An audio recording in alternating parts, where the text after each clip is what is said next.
I think what I like about this team is yung literal na punish sa kung sino man yung nasa harap.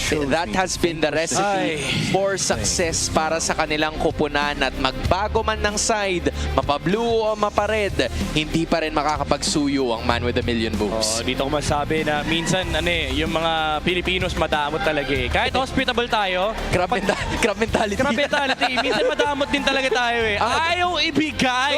Magaling ka pala dyan ha. Sige ba natin? Masyado ka magaling ha. Tayo moves ha. Hindi na makaulit eh, no? Makaulit, men. Ayaw umunlad. Pero sa totoo lang ha, yung suyo ban na respect ban na yan, feeling ko dapat yung parang nakakatulong to for AP Bren na sa mga scrims nila, wag na nilang gamitin. Bawas isipin na sa kanila yun. Yeah. Na parang, wag ka na magsuyo, James Max, hindi mo na mahahawakan yan. Kumbaga, mag-focus ka lang dun sa other heroes na yun. Yun nga eh. And in addition, ang naging resulta nun ay yung Olus na nakita natin kanina. Kung sakaling gumana man yun, it would have worked well for them kasi dagdag isipin na naman yun sa kanilang mga susunod na mga kalaban. Pero since hindi pa siya masyadong gumana, hindi pa siya heavily considered ng ating mga teams heading it forward dito sa susunod natin mga laro. Ganda nung Harley ban kasi ito rin yung isa sa mga ginagamit ni James Punks nung nakaraan na kung saan nanalo sila sa serye. So, parang ang masasabi nating checklist, Suyo, okay, sobrang lupit ni James Punks dyan. Yung Harley, okay din. Tanggalin na natin. Ano pa ba? Ano pang next? Parang ganun na mag-isip yung DLPH. Ano na eh, parang if ikaw yung TL, kahit ano na ng next eh, wala ka nang pake. Kasi so far, nakita natin for AP Bren, medyo pattern talaga na yung aggression nila nanggagaling sa mga aggressive heroes mula kay James Punks. And the unfortunate, the unfortunate nature of Olus is aggressive siya in the virtue of kailangan niya nakakampi. Pero hindi tulad ng mga Suyo, ng mga Harley na kaya magsimula ng aksyon ng sarili niyang gawa. So I think for TL, you look into the hero pool of AP Bren, there's nothing like that for James Punks aside from those two. So now you're happy with the Harley and the Suyo getting removed. So for AP Bren, alam mo na okay, si James Punks, medyo sideline character siya ngayon. Kailangan talaga bumida ng ibang roles. It can be XP, can be gold, can be mid, but I think it's high time they steal the Claude mula dito kay Teddy. Yeah, and I think they also have to respect yung mga natural counters dun sa mga heroes. We saw the Phobius na pinick up ng Team Liquid Philippines kanina and Phobius. still kinuha pa rin yung Harit. So maybe, just maybe, kung ikaw ang AP Bren, you want There to you pick go. a hero na magiging maganda in terms of setup para kay Kiel VJ, pero mas magiging maayos din ang farming nitong si Shizu with this Claude. Ang ganda nung Claude pick. Feeling ko lang yung Phobius ni Sanford, kukunin lang nila ulit. Yes. Kasi ang ganda rin nung naging performance kanina, regardless if nakaharit man yun or hindi. Oo. Alam natin na talagang mataas ang mastery niya Phobius? sa hero na to. Ano kaya yung isa? Yun na lang. Carry, Leomord, Eve. Actually, medyo mahirap yung Eve kasi baka pag nilabas nila yung Eve dito, baka i-pick kagad ng AP Bren yung Alice. But I think for TL, ang dami nilang option. Again, Valentina? Valentina can also be picked up considering na wala na rin naman yung Uranus. It's also a good way just to block the Sora mula dito kay Kel VJ. But they go for the Eve. So now AP Bren, meron kang luxury to go for the Alice. It's a good matchup against the Phobius and the Eve. And also maybe potentially steal the Leomord mula kay Carl. Yeah, I mean, if you're looking at it, may potential na mag-dive pa Leomord? lang. There goes the Leomord.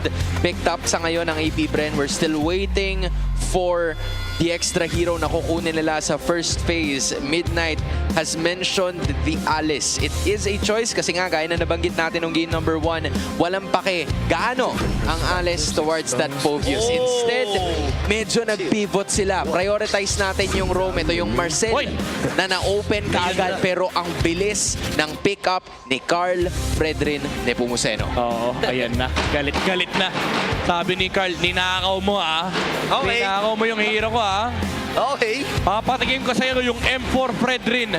Yung MSC Fredrin ni Carl. Tsaka tol, parang ang bilis niyang pinick up kaagad. No? Ready, It seems ready. like, aside from the fact that he's ready, baka naiisip niya rin yung slight counter or meron bang counter to this? So sadyang pindutan lang talaga, napaka-komportable. Feeling ko comfort na to for Liquid. Even though there's a Marcel, na parang on paper, maganda yung hero pickup dito ng AP Bren. Wow! Anong ulam? Anong ulam? Ang ulam ay giniling! Abang, Gina G si ate Men, shoutout kay Shai, men.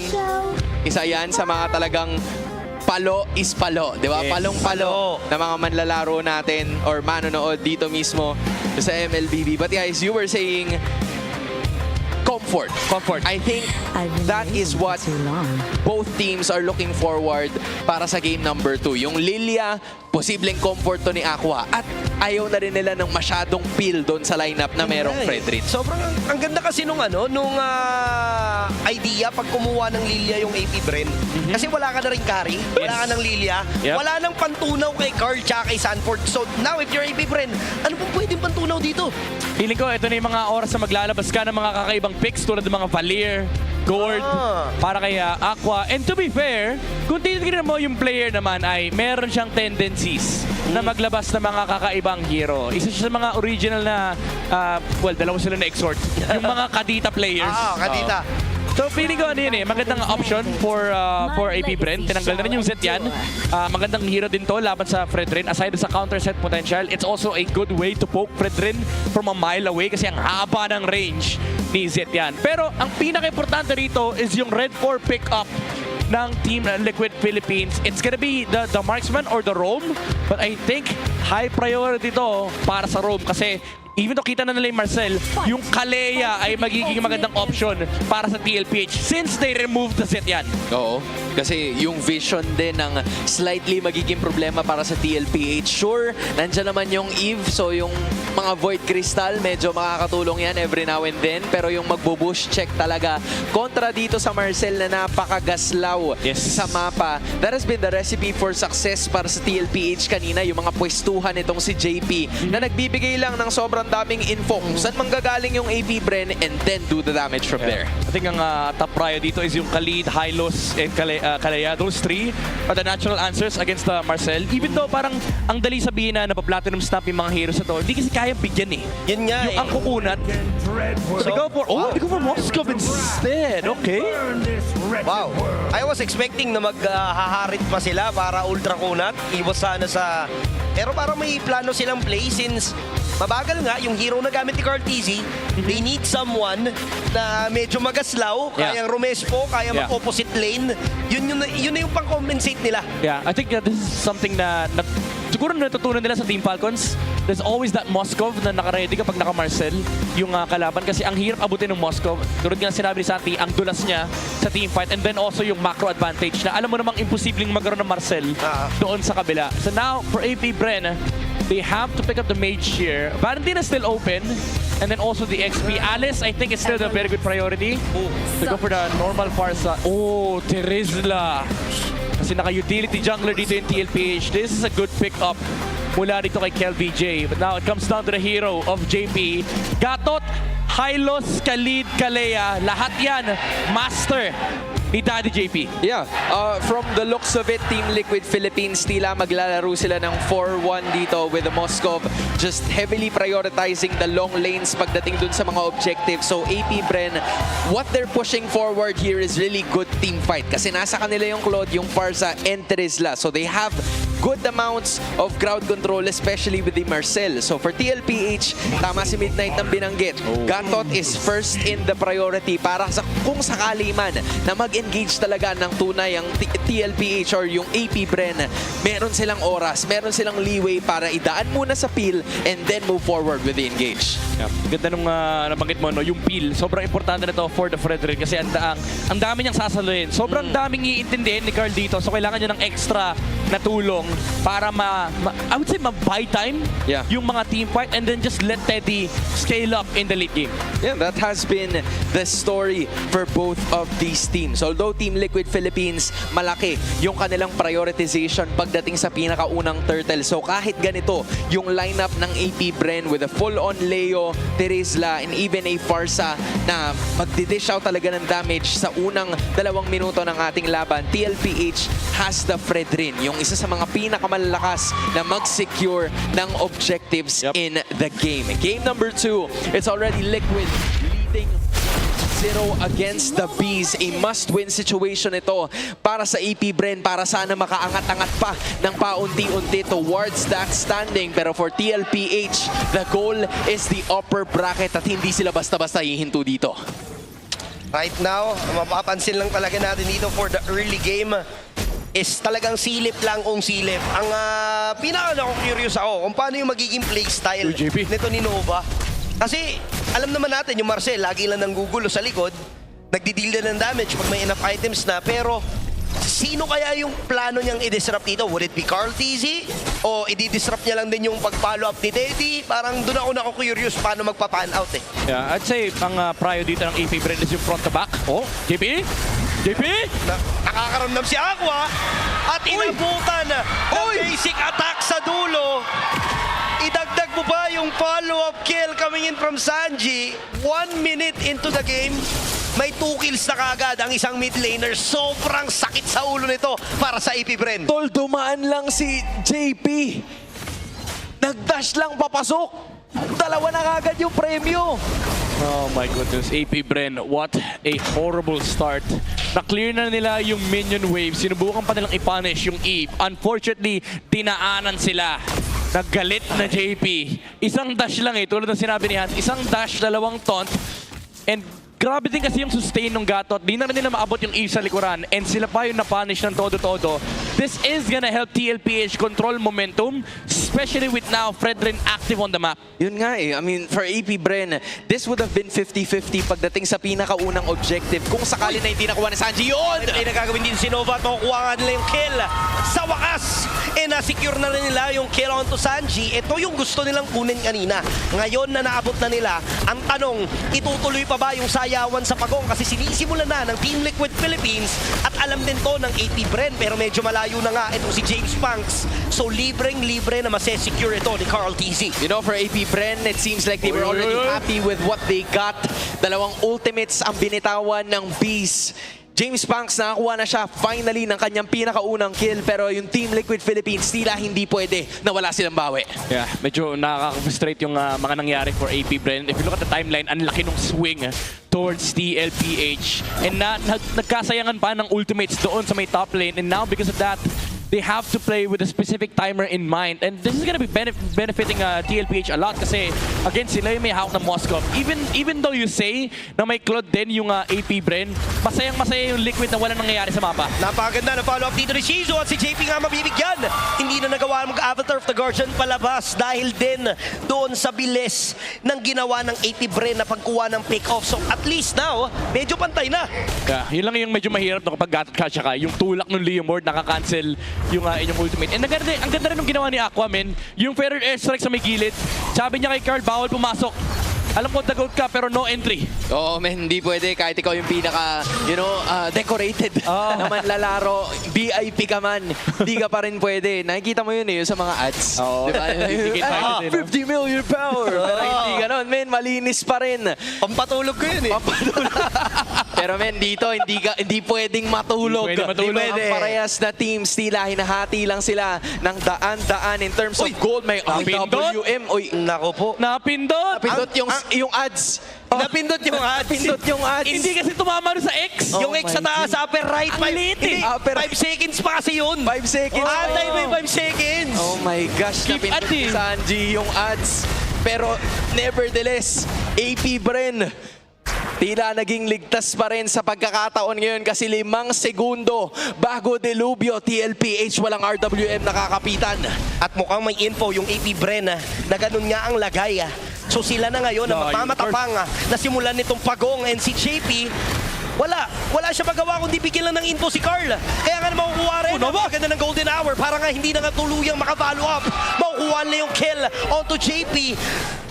Ang nangyayari ngayon, yung nangyayari lang din kanina kay Nova doon sa Game 1. Pare, isang makunat at a time. Oo. Kung kaya natin na banatan yung isa, okay na yun. Huwag muna sumali yung isa. Ito nga yung tinatawag nating official picture, 1 by 1. One by one. Isa lang. One by one full body. 1 by 1 full body. Ang malupit pa dyan, ang ganda ng target ng AP Bren.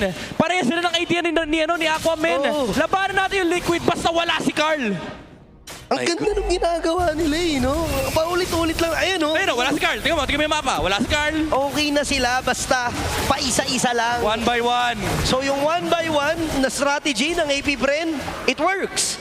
So ang tanong, makakapag-adapt ba itong TLPH? Kasi Oo. pag nagtuloy-tuloy ito, talagang disaster. Yeah, they're making quick work, taking advantage doon sa lamang nina James Punks, Aqua, and Nova pagdating doon sa rotation. Sure, nagalusan sila ng isang beses, si James Punks at si Aqua. Pero habang nandun si Nova, hanggat buhay yung kumukuha ng litrato, tila ba yung AP Bren, meron silang alam, meron silang paraan para hanapin yung The GOAT na naglilibot lamang sa jungle. Oo, men, ang akala ko sa ano lang yun sa bus lang, 'di ba? Yung iiwan yung mga sinusundo, iniiwan si Carly. Dito ayaw picturean. Kumaga pumapasok si Carly, naharang siya, men. Wala. Ng AP Brent, sabi niya, boss, mamaya ka na. Ayaw pa sakayin. Oo, ayaw pasakayin, ayaw picturean, ayaw pag-graduatein. Uy, tol, tingnan mo yung ikot na ginagawa ng TLPH Oh, wala si dito, Carl, wala si Carl. O kasi Shizo ang target nila. Nakakaramdam ba? Ayan, nakita nila si Carl. Makikita nila si Carl. Alam nila may info, may eye trick. May eye trick, alam nila nandiyan si Carl. Oo, yung eye trick. Delay lumalabas. Oo, ayan, late. Naman. Alam ng isa't isa na may tao dun sa kabila, pero walang nagpapakita. Nagkasilipan ng kwarto. Grabe, parang grand meet up pero Oo, hindi nag-eyeball. Yung eyeball na hindi nag-eyeballan, men, TLPH. Pinilit gumawa ng galaw, AP Bren, On board? reacting to it. Okay, ina-isolate na nila si Nova. Oh! Wala ang ganda na pasok! Feather air strike, follow-up sa may bandang likuran. At dito pa yung SOD! So makakapasok talaga, pre, at si Teddy ang magiging salarin para sa TLPH. Meron silang additional backup. Maaari nga talagang ma-level yung playing field. So yung pagong hindi mo napapansinin. Dahil lang sa SOD na yon, hindi na nagawa ng AP Bren na ituloy yung laban. LVJ para kay Sanji. Tila nawala yung magic damage pero yung pupronta naman sa AP Bren ay nawala din. Itutuloy nila ang laban sa ngayon. AP Bren holding on to a 1.5k gold at si Nova atake na. Si JP nakakaramdam na naman. Avatar of the Guardian patras. Makakasurvive naman siya pero si Carl TC nasa vicinity pa rin. Golden Hour nakatakas. Hindi naman siya talaga mabibigyan. Pero red 3 pa rin ang mga sisecure ni James Punks. And that is gonna be a mega kill. Makuha pa. Ito si Shizu ng isa. At ngayon, yung AP Bren ay bumabawi na. May penalty zone pa mula kay KLBJ. SOD aabutan ni Teddy. Teddy with a place. Ang ganda ng follow-up doon. Hindi na talaga steady. Angry Teddy na yung nakikita natin. Pero AP Brent, angry din naman. Galit na galit. 1 by 1. Isa-isa lang. Aray ko. Unti-unting nagkakrumble yung ginagawa ng TLPH. Kasi pag naghihiwa-hiwalay, binibigyan nga talaga isa-isa. Nag-broadcast ang TLPH. Tanggalan ng suyo ang AP Bren. Ngayon ang AP Bren binabroadcast sa buong mundo. 4 horsemen gawin natin isa-isa lang. 4 horseman, literal na ina-isolate. Just take a look at this. So, umpisahan ni Nova yan. And then afterwards, na-eliminate kagad yung isang makunat. Ngayon Oo. kay Carl naman tayo. Nawala na si JP, okay si Carl naman. Unfortunately, nagkadikitan si Sanford at si Carl TZ. Actually, AOE na nga lang damay civilian na lang si Sanford doon. Kasi si Carl TZ lang talaga yung target. And alam nila wala nang skills yung TLPH kaya brute force nila yung middle lane. Even though naging casualty si KLBJ, nakukuha nila yung mapa palayo sa TLPH. On the other hand, you would also appreciate yung ginawa ni Teddy doon. Pumapasok lang siya sa mga laban na alam niyang sure kill. It would make it easier for him na makapag-scale, makatulong doon sa pag-angat ng kanyang items. But you cannot deny, AP Brent, sila ang nananalo sa mga skirmishes na kagaya nito. Si Nova ay nagkakaroon na ng dagdag angas dahil sa bilis ng Marcel na hawak-hawak niya. Sabi ni Nova, men, pre, dalawa. Dalawa. Okay. Mahirap. Sige, atras muna tayo, pre. Medyo kalahati ng horseman yun eh. So, 2 out of 2, mahirap yun. Dapat isa-isa lang. Dapat 1 by 1 lang. 1 by 1 whole body talaga. Then para sa AP Bren, kailangan nilang daigin yung registrar. Usually sinasabi kasi isa-isa lang mahina kalaban eh. Pero Mahina dito, kalaban. mas malakas yung kalaban dahil may hawak silang 3K. Kailangan mo din kasi tsumama ng bantay sa registrar na yung hindi masungit eh. Oo. Yun din kasi yung kailangan no number 1 yun eh. Kaso, masungit nga yung TLG. Galit nga ngayon eh. Galit nga ngayon eh. Puno pa ng emosyon. Kakagaling lang sa talo. Kaya talaga masusungitan kayo. Pero ngayon, ang ganda na ipinapakita ng AP Bren. Kalahati buhay ng Lord. Carl TZ, nag-attempt na lumapit. Pero hinaharangan siya ni Nova at ni KLBJ. Ayan na naman. Wala nang takas. Burst! It's on the Lord. So wala nang konti sa magaganap at mga mag-aabol pa ang mga miyembro ng AP Bren. Paulit-ulit lang na ganun ginagawa nila. Haharangan yung mga gustong kumontest. Pag naharangan na, blitz natin to. Oh my gosh! Nova playing Richard Esguerra cosplay. Literal, men, sinilip niya yung ano eh. Sinilip niya si Dagot, pinicturean niya si Dagot. Okay, sige, steady ka muna. Steady ka Kuha lang. kita ng litrato. Oo. Pero kunin namin yung Lord sa kabila. Grabe, ito si Nova may experience. No? Naalala niya nung bata siya, sabi ng nanay niya, nak, dyan ka lang. Pipicturean kita. Picturean kita. Ngiti Steady ka lang. lang. And ngumiti si Cartesi kasi hindi siya nakadash. Oh my kasi gosh. nakita siya ni Nova, men, ginamit yung dash para makalayo and nilalabas Uy, uy, kagad yung golden hour. Grabe, no? Okay, apat tayo kita niya. Apat. Isa lang. talaga. Isa lang, okay. Bawal ang apat, bawal ang dalawa, isa lang. Actually, si Carl nga lang eh. That's the goal, men. Sumelfie ka lang ng sumelfie. Dadaan ang AP Bren ng patuloy-tuloy. Yung energy shields ay talagang pinuruhan na rin. Ayun, may mag-isa sa baba. Ay, naging dalawa. Oh, wag na. Ay, Okay. okay. Inarangan niya para mukhang sasabayan nila yung pagpasok ng Lord. Yung shield. Yung energy shield. Para hindi makalabas yung Phobius.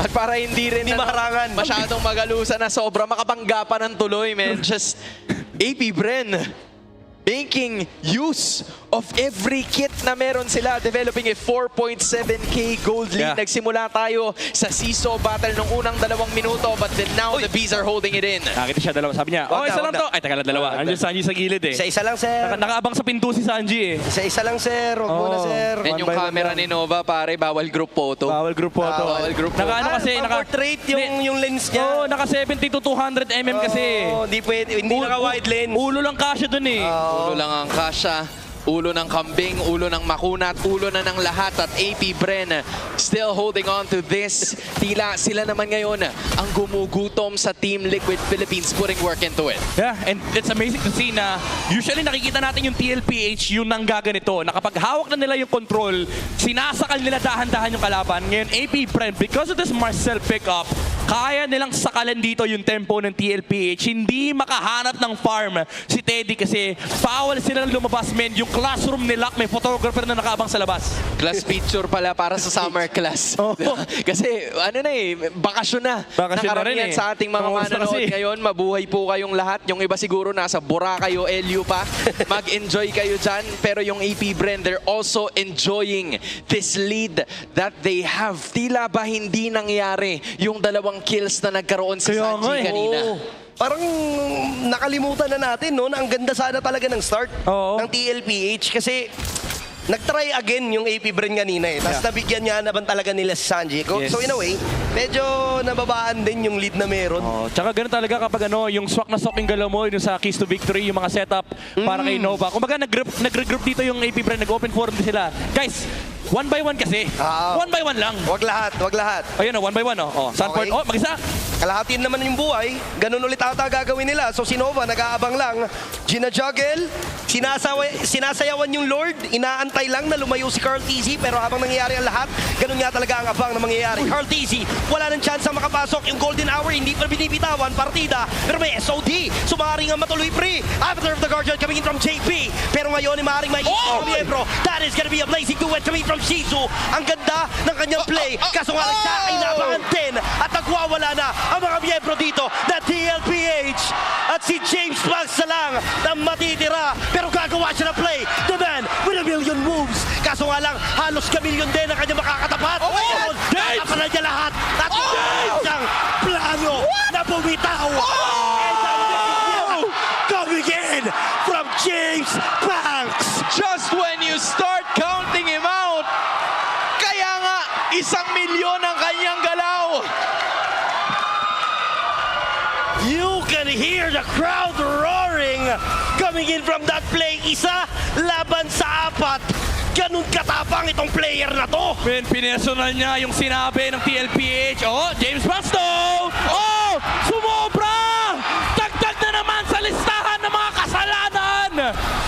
Iba ang galit sa gigil. Yung galit pwede mong ituloy, pero yung gigil kailangan mong pigilan at yung gigil ng AP Bren ang naglagay sa kanila sa alanganin. Pero ganun pa man, nakabutas na ng isang inhibitor sa ibaba. This is cinema. We have a game, ladies and gentlemen. Grabe, men, nagalit si James Punks. Imagine mo naman, 4 weeks hindi niya magamit yung hero niya. Naipong galit to laban sa TLPH. Ang ganda na sana ng teamfight eh. Kaso, lumaban yung TLPH, hindi mabitawan yung Golden Hour kasi dikit-dikit din yung AP Bren and nilabag nila yung 1-by-1 rule. And sa kakahintay nila na umabot na yung SOD mula doon sa Moscow. Pero ito na naman, yung mga milyones na galaw gosh. mula kay James Punks. 1v3 by the way, against the Cavalry. Sinong gagawa nun? Men, hindi kasi 4 horsemen eh. Tatlo lang sila. Tatlo lang. So hindi na unlock yung full potential. Ito pala, yung level 100 rage-baited James Punks pare. As in yung tunay na galit na naramdaman niya nung hindi niya magamit yung Suyu, nung hindi niya magamit yung Harley, denying the Leomord away at pinapakita din sa GOAT na meron siyang alas. Sabi niya kasi ako yung ikalima. Ako yung ikalimang may kabayo. Horseman din ako. Horseman ako sa ibang aspeto lang. Ibang ano lang. Ibang aspect ng laro.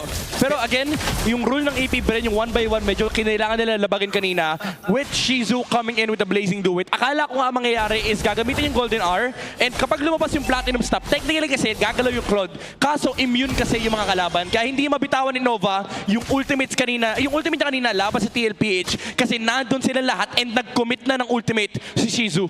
Yup, and another thing was the Lord Take na nakuha nila. Kaya macro-wise, kung titingnan natin ang mapa, gitna at ibabang inhibitor ang kailangan ng problemahin ngayon ng Team Liquid Philippines dahil super minions na ang magsuspon yan. Ang magiging maganda naman para sa kanila sa ngayon ay malapit yung Lord Pit doon sa kailangan nilang protektahan. Yes. So the long lanes are gonna be worried by Teddy na ngayon ay pumupwesto Oh, na ito rin blitz! para makalapit ng konti. Pero ito na naman yung blitz na ginagawa. Golden Hour, nakataas si Carl Tizzy, maaari siyang Rometri, pero hindi. James Punks pa rin na makakuha, real world manipulation. Kaso nga lang habulin sila sa may bandang likuran. Natalo na si James Punks. Si James Punks ang unang napatumpa. So ngayon, nakumpleto yung Teddy! kabila. May SOD pa. Teddy! Avatar of the Guardian. Makakahuli siya. Shizu with a BMI out. Na-cancel yung Blazing Duet. Habang ngayon ay lilipad patras itong si Aqua. Medyo magulo yung nangyayaring team fight. Pero definitely we can say na naging trade-off lang ay kill on to James Punks plus the Lord Take coming in from AP Bren. Tol, hindi nila nadaan sa -1 ang ginawa ng TLPH divided by 2. Dalawa, yung laban na nakita natin sa pagkakataon na yun and AP Bren may have taken this Lord. Pero dahil wala ang kanilang retry holder, this will go for naught. TLPH will be able to defend quite easily. Ngayon again, nakikita natin na happy ang TLPH kasi tumataba na yung Moscow.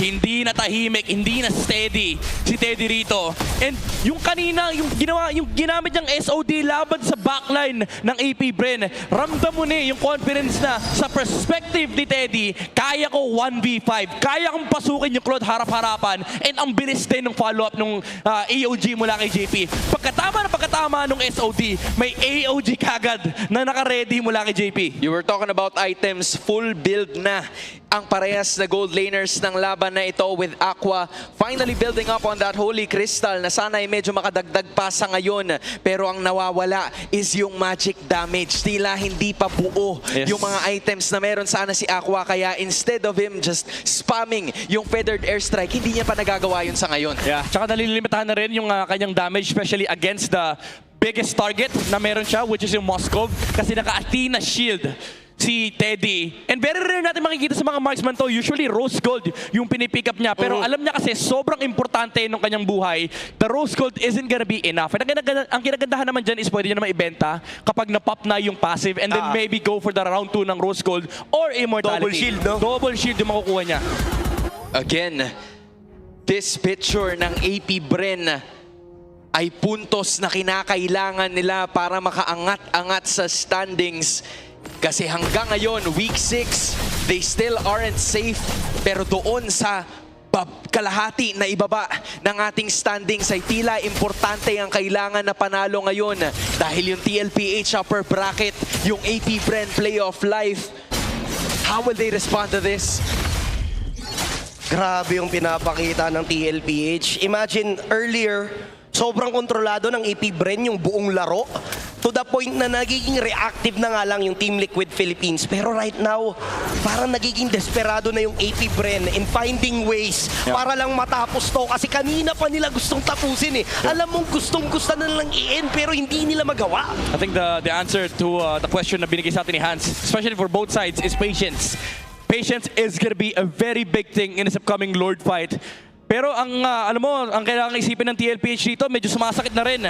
Si Nova, tumataas na yung mga Thunderbelt stacks mula doon sa Marcel. And yung Platinum Snap, knowing na medyo HP base kasi yung damage yan. And ang kurat din ni Nova, kailangan na lang isipin, guys, medyo kailangan natin patayin itong Marcel na to. Again and again, ganun lang Izo? naman makikita natin. Is-zone out nila si Carl TZ on this Lord Dance. Pero may pinaplano rin Reset. naman ng Team Liquid Philippines. So i-reset yung Lord. Susubukan nilang muli. Medyo nag-aalangan na yung AP Bren sa ngayon. Hindi katulad ng mga Lord take nila kanina. Na talagang biniblitz at minamadali lang nila. So now they're taking their time. Kill. Patience nga talaga. Coming in from both teams. Walang naiinip kasi pag nainip ka dito, malamang talo. Yeah, laban na ng poke to.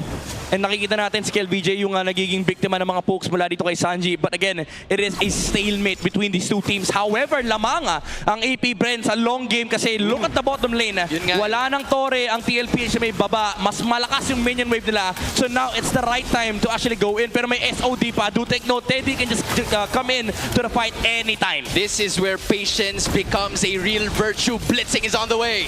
Talaga si Carl TZ lang. Ang gusto lang pigilan at mukhang mapipigilan ng bagya. Pero maaaring magdashin si Carl TZ, maaaring Rometri. And Carl TZ will secure the Lord. At ngayon si Shizu naman mapapablazing duet with their count gagamitin. Teddy! Pero habulin na sila. Teddy dito maaaring ma-event. Immortality Bomb. Si Sanford naman dito magsasokang ng damage. Kaso dalawa na natutumpa.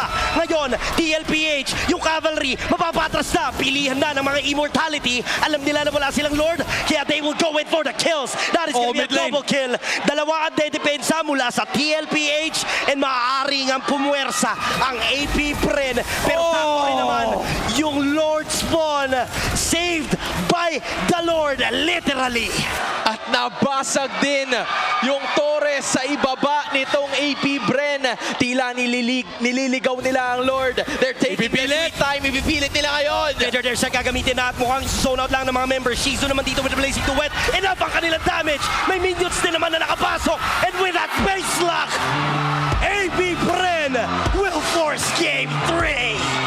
Nauga natin sa unang tagpo. Ugayin natin ulit. The bees will sting yet again. Tatlong linggong inipon, nagigil mula sa AP Bren na ipamalas nila ngayon sa TLPH. The cavalry is definitely shaken. Oh my goodness. Back and forth affair. AP Bren. May hawak sila na halos 4. Umabot nga yata sa 5,000 kalamangan yung nakuha nila. Dinaan man tayo sa giling ng mga unang minuto. Tila natapos ito sa 2 takedowns ng AP Bren sa huling clash. Yeah, alam mo, sinabi nga ni Santi kanina, parang hindi nag-matter yung lead na nahawakan ng TLPH, which is quite weird to say kasi usually kapag sinasabi nating Team Liquid Philippines, makakuha lang ng 1-2 kills sa early game yan, parang alam mong tapos na eh. Doon na nagsisimula yung Stampede eh. Pero again, naalala ng AP Bren, guys, ang strategy natin, 1 by 1. Iisa-isahin natin yung 4 na horseman ng TLPH. Although may mga times na nag-folder sila, but AP Bren kept their cool. Nandun yung patience, nandun yung understanding how to win the fight. And it was a battle of moves mula dito sa magkabilang koponan, and nangunguna dyan syempre yung napakaraming moves ni James Banks. And you know, when you think about it, 1v3 yun. May wave na yung TLPH sa taas. Kung hindi nagawa ni James yung ginawa niya kanina, Yes. this would have been all over. Pero dahil sa galaw na binitawan nitong si James Banks, tumagal pa yung laban. And in fact, they were able to pull this off na ganitong klaseng mga team fights yung nakikita natin, and Teddy was just caught in a very difficult position. Yeah, let me just say though, kaya sobrang importante na yung mga gold laners ay dapat steady. And for one, si Teddy, isa sa mga pinaka-steady na gold laner. But in that game, in that specific moment, na overhype si Teddy kasi nakuha nila yung Lord, pumasok siya ng SOD, and unfortunately, pagpasok niya, naka-ready yung mga skills ng AP Bren kasi inalay lang ni JP yung sarili niyang buhay para mapigilan yung retry mula kay James Banks. At sino pa ba? Hey! Sino yung kabayo? Sino- Yun ang gusto ko sino si malaman. Barbiel? Oo, si Pewder. Ay, hindi si Pewder. Si Nova yata yun. Nova. Pero men, shout out kay James Banks. Man with a million moves, facing 3 out of the 4 horsemen of the apocalypse. Binuhay niya ang AP Bren sa laban na to. Kakaiba ang ipinakitang performance dito ni James Banks. showing everyone na hindi lang suyo ang kaya niyang dalhin. And mind you, ninakaw niya yung paboritong hero currently ni Carl on the jungle. So parang masasabi mo dito na ang laki nung responsibilidad niya na para magpakitang gilas ka gamit yung hero na yan. Diba? Kailangan, Sobrang hirap. kailangan mo paganahin eh. Kasi imagine mo yung feeling na kapag nag-underperform ka pa rito, talagang magiging totoo yung statement na hindi makakalamang si James Punk, si Carl TZ. But he showed a different side of him today. Yung strategy again ng 1x1, yung aggression ng Leo Mord, yung timing ng mga Phantom Steed. Gusto ko rin i-highlight i-comment ko rito si Nova na buong game, trabaho lang. Yes. Talagang honest working man, employee of the month. Si Nova again, Richard Esquera na cosplay na everyday nandito siya, pipicturean niya yung mga dapat picturean. And si Carl, yung target niya maghapon, even though may mga times na nakakalabas, si Carl TZ doon sa Golden Hour, enough na yung distraction, enough na yung mawala yung atensyon ni Carl. Kasi kailangan niyang isipin, may makulit dito sa harapan niya, kanina pa siya pinipicturean. Alam mo, para mas lalo nating maintindihan in layman's term, Nova, naging stalker siya. Naging, Ni Carl paparazzi. TZ, paparazzi. Di ba ako si Justin Bieber, before nagreklamo siya sa dami ng paparazzi sa buhay niya, si Carl TZ siguro nagrereklamo din dahil ang dami niyang pwedeng makuhang objectives. Ang dami niyang pwedeng maretre na pagong, na turtle. Pero dahil kay Nova, hindi niya basta-basta magawa yun. Nagsistay put siya, steady lang, smile ka dyan, anak. At si James, yung kumakain sa lahat ng sinaing ng parehas na digs. Ganda nung naging batuan, talaga umabot tayo sa punto ng makruhan. And yung patience, yung nakita natin for both sides. Again, unfortunately, for Teddy, siguro isa to sa mga matatandaan niyang game sa kanyang career. Rookie season niya pa naman, however, so yung mga ganitong bagay ay kailangan talagang i-iron out kasi yung SOD na yun talaga napaka-crucial na panalo ka na eh. Nakuha mo na yung Lord, you just have to back down. But AP Bren, they found the opportunity. They saw that small mistake. Kasi ang bilis eh, paglabas ng Moskov, alam mo yung attention Nakaabang ng na lahat. AP Bren, kahit si Nova nag-pullback eh, sabi niya, uy, Moskov. may dumating. Moskov, ito muna pre. Oh, 1x1, no? Dun din papasok yung yung focus or targeting ng AP Bren na sobrang ganda ng comms nila sa point na yon kasi usually may target kayo, harap lang eh. Pero kasi yung mga biglaang ganun na sulpot ng kalaban, ang hirap din mag-adapt sa ganung sitwasyon. So sobrang lupit ng AP Bren sa